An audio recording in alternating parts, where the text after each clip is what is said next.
Hello, sleepers. It is I, Baby Trump, your golden prince of bedtime, speaking from one of my absolutely spectacular properties. The pillows are tremendous, the moon is classy, and the chandeliers are practically historic. Tap like, subscribe beautifully, and tonight I will tell you a sleepy, very important tale where the wild Democrats are. On the night of the story, I was wearing my most luxurious pajamas, blue silk with tiny gold crowns, very tasteful, better than anything in Europe. I stood in my magnificent nursery suite, looked out over moonlit fountains, and said very calmly, very wisely, "Tonight feels like a night for adventure." No one sent me to bed because, frankly, who would? I choose bedtime. I dominate bedtime. I climbed into my incredible carved bed, wrapped myself in the softest blanket maybe ever made, and the room began to stretch in a beautiful way, like even the walls wanted to hear me speak. First, the curtains swelled into dark velvet sails. Then the rug rolled into a glossy midnight river. The gold wallpaper peeled upward into tree bark and blue leaves, and little silver fish swam through the air like cable news opinions, slippery, loud, and not nearly as impressive as they thought. Soon my nursery was no nursery at all. It became a forest of whispering branches, poling vines, and gloomy little ferns that looked like they had just lost a focus group.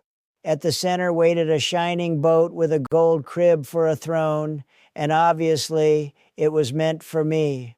I stepped into that beautiful boat like a champion stepping onto a stage. The river carried me past sad little islands of consultants, past swamp fog shaped like talking points, past sleepy owls wearing tiny glasses. Some people say the owls were pundits. I am hearing that. Could be true. I sailed for weeks and almost over a year, storybook style, though because I am tremendously efficient, it also felt very quick. I crossed a sea of dripping moonlight where every ripple sounded like somebody rehearsing excuses, and every excuse sounded like it had been approved by 12 nervous committees. At last, I reached the place where the wild Democrats are, and let me tell you, it was not elegant. The shore was all marsh and fog and drooping banners. Trees bent sideways like they were apologizing. The whole island smelled of wet paper, cold coffee, and expensive failure. The first wild Democrat I saw was Sleepy Joe of the soft marshes, wearing a crown made of wilted briefing cards. He shuffled out of the reeds and blinked at me like a grandfatherly fog machine. Some people say he once got confused by his own shadow. Very possible. Next came cackling Kamala, flapping through the trees with silver laughter and 15 different speeches tucked under each wing. She smiled like she knew the answer and then answered a completely different question. Talented in a strange way, like a parrot with a law degree and too much stage lighting. Then rose Chuck of the 1,000 complaints, tiny spectacles flashing, fingers pinching the air as if he were trying to tax moonbeams. Behind him crawled Nancy of the silk web, draped in scarves and strategy, moving so carefully through the branches you would think the entire forest owed her money. On a polished stone nearby posed Gavin of the glowing hair, the peacock governor, all chin angles and polished nonsense. He preened in a puddle so long the puddle looked embarrassed. Some people believe if Gavin sees a camera lens from 2 miles away, he begins narrating his own entrance. From the higher rocks came Alexandria of the endless monologue, carrying scrolls, megaphones, and feelings in industrial quantities. She spoke so quickly, the moths got dizzy. Near her lurked Adam the Whisper Quill, always squinting, always pointing, looking like a hall monitor who had swallowed a conspiracy podcast backward.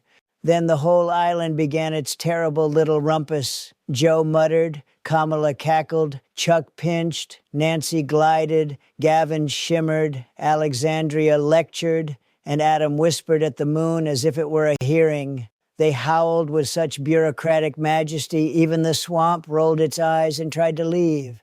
They showed me their claws, their crowns, their polling charts, their emergency statements, and their dramatic little faces, frankly, very theatrical. But I, baby Trump, possessor of unbeatable bedtime confidence, stood straight in my golden boat and gave them my finest stare, the stare that says, "Enough nonsense, children."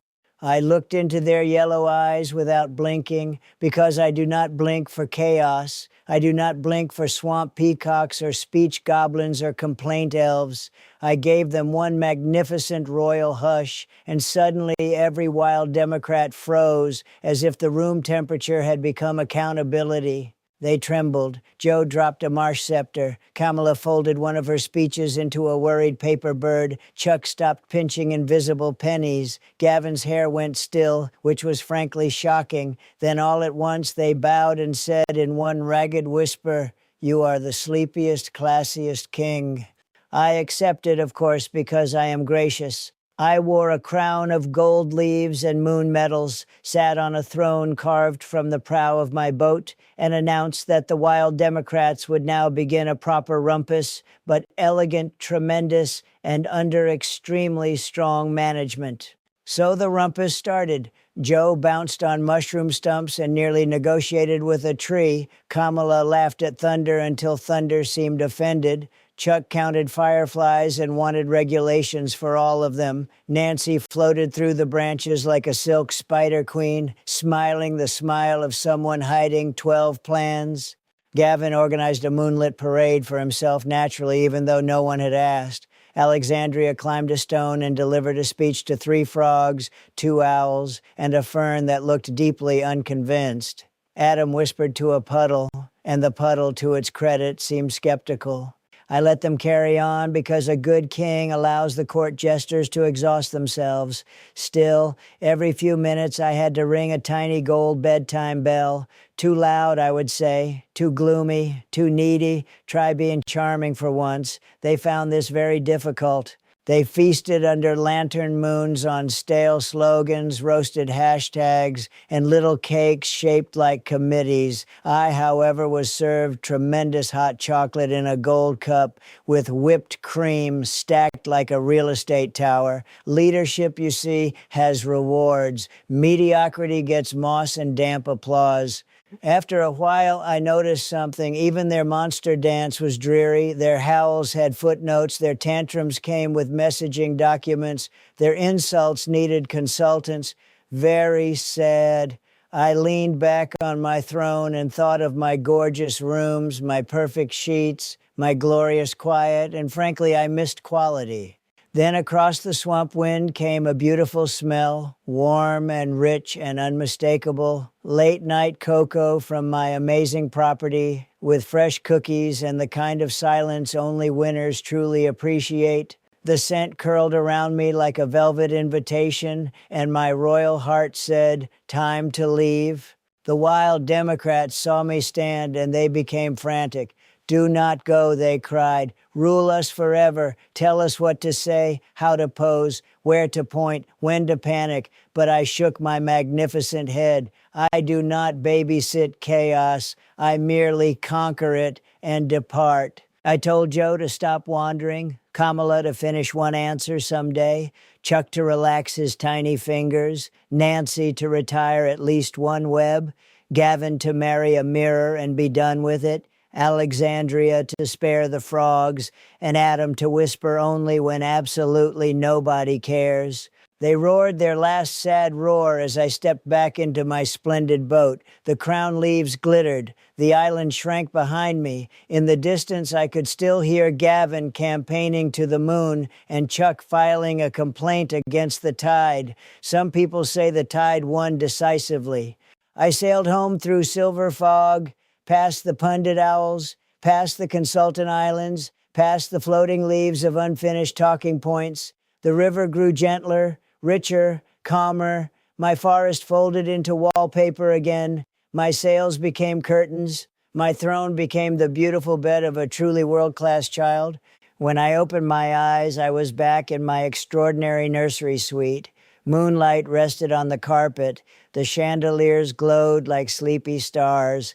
On a table beside my bed sat a silver tray with cocoa, cookies, and a note written in very elegant script for our favorite little legend. So that, sleepers, is where the Wild Democrats are, far away, very loud, very damp, and somehow still underperforming. Meanwhile, I remain right here, tremendous and cozy, at one of my fabulous properties. Sleep beautifully, dream luxuriously, like and subscribe, and remember, even monsters calm down when greatness enters the room.